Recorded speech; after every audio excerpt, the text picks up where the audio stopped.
कांधला में एक मर्तबा एक ज़मीन का टुकड़ा था। उस पर झगड़ा चल पड़ा। मुसलमान कहते थे ये हमारा है, हिंदू कहते थे ये हमारा है। चुनांच ये मुकदमा बन गया, अंग्रेज़ की अदालत में पहुंचा। जब मुकदमा आगे बढ़ा तो मुसलमानों ने ऐलान कर दिया कि ये ज़मीन का टुकड़ा अगर मुझे मिला तो मैं इस पर मस्जिद बनाऊंगा। तो हिंदुओं ने ज़िद में ये कह दिया ये टुकड़ा अगर हमें मिला तो हम इस पर मंदिर बनाएंगे। अब बात तो दो इंसानों की इनफरादी थी, लेकिन उसमें रंग इज्तिमाई बन गया। हत्ता कि इधर मुसलमान जमा हो गए, इधर हिंदू इकट्ठा हो गए और मुकदमा एक ख़ास नौइयत का बन गया। अब सारे शहर में कत्ल व गारत हो सकती थी, खून खराबा हो सकता था। तो लोग भी हैरान थे कि नतीजा क्या निकलेगा। अंग्रेज़ जज था, वह भी परेशान था कि इसमें कोई सुलह सफाई का पहलू निकाले। ऐसा ना हो कि ये आग अगर जल गई तो उसका बुझाना मुश्किल हो जाए।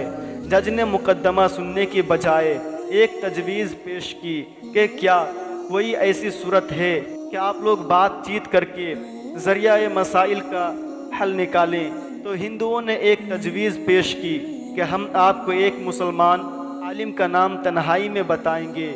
आप अगली पेशी उनको बुला लीजिए और उनसे पूछ लीजिए, अगर वो कहें कि ये मुसलमानों की ज़मीन है तो उनको दे दीजिए, और अगर वो कहें कि ये मुसलमानों की ज़मीन नहीं हिंदुओं की है तो हमें दे दीजिए। जब जज ने दोनों फरीकों से पूछा तो दोनों फरीक उस पर राज़ी हो गए। मुसलमानों के दिल में ये था कि मुसलमान होगा, जो भी हुआ तो वो मस्जिद बनाने के लिए बात करेगा। चुनांच अंग्रेज़ ने फैसला दे दिया और महीना या चंद दिनों की तारीख दे दी कि भाई उस दिन आना और मैं उसे बूढ़े को भी बुलवा लूँगा। अब जब मुसलमान बाहर निकले तो बड़ी खुशियाँ मना रहे थे, सब कूद रहे थे, नारे लगा रहे थे। हिंदुओं ने पूछा अपने लोगों से कि तुमने क्या कहा। उन्होंने कहा कि हमने ये एक मुसलमान आलिम को हाकिम बना लिया है, वो अगली पेशी में जो कहेगा उसी पर फैसला होगा। अब वो हिंदुओं के दिल मुरझा गए और मुसलमान खुशियों से फूले नहीं समाते थे, लेकिन इंतज़ार में थे कि अगली पेशी में क्या होता है।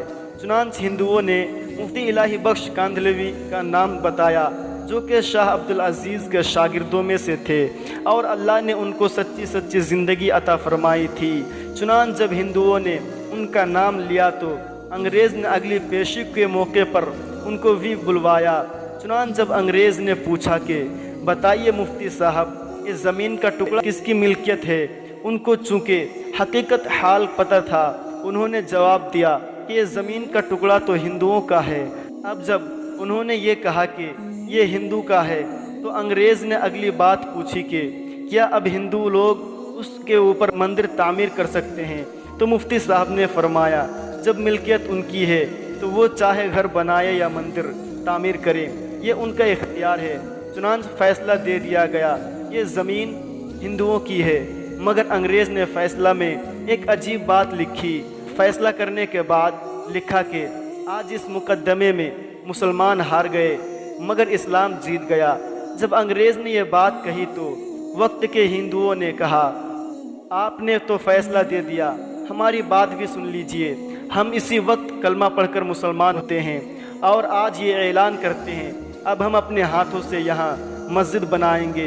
तो अक्ल कह रही थी कि झूठ बोलो मस्जिद बनेगी, मगर मुफ्ती साहब ने सच बोला और सच का बोल माना।